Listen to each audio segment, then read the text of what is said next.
Hi, good morning. காலையில் எழுந்ததும் செடிக்கு தண்ணி ஊற்றியாச்சு. 2 நாளாக மழை. ஸோ நேற்று நல்லா வெயில் போட்டதுனால இன்றைக்கி தண்ணி ஊற்றிட்டேன். அதுக்கப்புறம் கீழே போய் வாசல் பெருக்கி கோலம் போட்டாச்சு. ஸோ அதுக்கப்புறம் வீடியோவே எடுக்கலைங்க.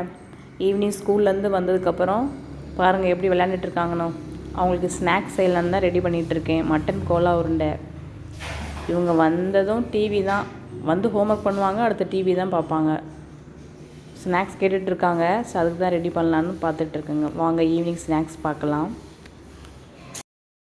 கடாய் சூடாயிடுச்சு. மட்டன் கோலா உருண்டைக்கு மட்டன் ஒரு 1/4 கிலோ எடுத்து வாஷ் பண்ணி வச்சுருக்கேன். இப்போ வெறும் கடாயில் போட்டு அதை கொஞ்சம் நேரம் வேக விடணும், உப்பு மஞ்சத்தூள் மட்டும் போட்டு. ஸோ வெறும் கடாயில் போட்டு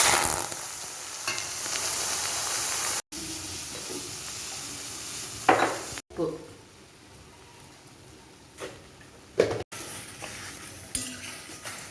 ரொம்ப வேக வேணாம், ஓரளவு வெந்தால் போதும். ஏன்னா மிக்சியில் நம்ம வந்து அரைச்சிடணும்.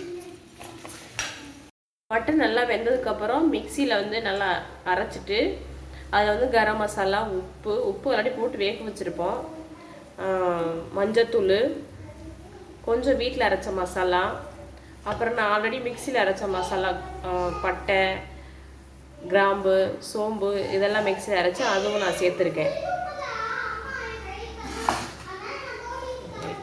கட் பண்ணது மல்லித்தலை, அதோட உருண்டை பிடிச்சி அந்த உருண்டை வந்து பிரியாமல் இருக்கிறதுக்கு பொட்டுக்கடலை அரைச்சி அதையும் சேர்த்துருக்கேன். மட்டன் வந்து தண்ணி இல்லாமல் இருக்கணும், அப்போ தான் வந்து அது அந்த உருண்டை வந்து உடையாமல் வரும். இல்லைன்னா எண்ணெயில் போடும்போது பிரிஞ்சிரும். அப்படி தண்ணியாக இருந்துச்சுன்னா நீங்கள் கொஞ்சம் அதிகமாக பொட்டுக்கடலை அரைச்சி சேர்த்துக்கோங்க. இது மாதிரி சின்ன சின்ன உருண்டையாக உருட்டி வச்சுக்கிறோன்னா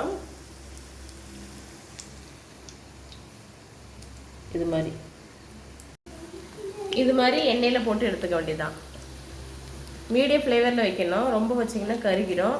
ரொம்ப சிம்மில் வைக்காமல் மீடியம் ஃப்ளேவரில் வச்சு கொஞ்சம் நல்லா வேக வச்சு எடுத்து, ஆல்ரெடி வெந்தது தான், மறுபடியும் கொஞ்சம் கிறிஸ்பியாக வர வேக வச்சு எடுத்துக்க வேண்டியதான். மட்டன் கோலா உருண்டை ரெடி. ஈவினிங் ஸ்நாக்ஸ் சாப்பிட்டு முடித்ததும் பரதநாட்டிய கிளாஸ் ரெடி ஆயிடுச்சு.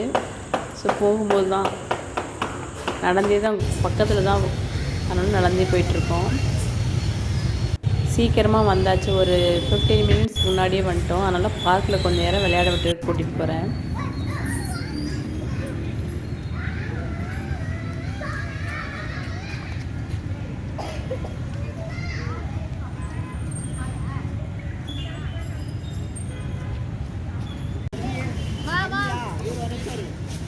எதுக்கு நடத்துமா போவோம்?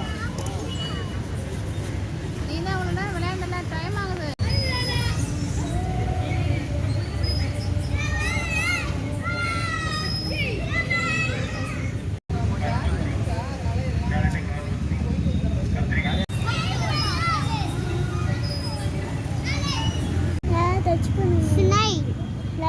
டச் பண்ண அடிச்சுவாங்க, கடிச்சிடும் அந்த பிள்ளை. பரதநாட்டிய கிளாஸ் முடிச்சுட்டு வீட்டுக்கு வரும்போது பார்த்துக்கிட்ட அந்த பேகு, அந்த விளையாட்டு பொருள் திங்ஸ் எல்லாம் போட்டுறாங்க, அதை பார்த்துட்டு 2 பேக் வாங்கிட்டு குட்டீஸுங்களுக்கு வீட்டுக்கு வந்துட்டோம். அவ்வளோதான் இன்னைக்குடைய ஒரு ஈவினிங் ரொட்டீன்ஸ். எல்லாருக்கும் பிடிச்சிருக்குன்னு நினைக்கிறேன். சப்ஸ்கிரைப் பண்ணிடுங்க மறந்துடாமல். தேங்க்யூ.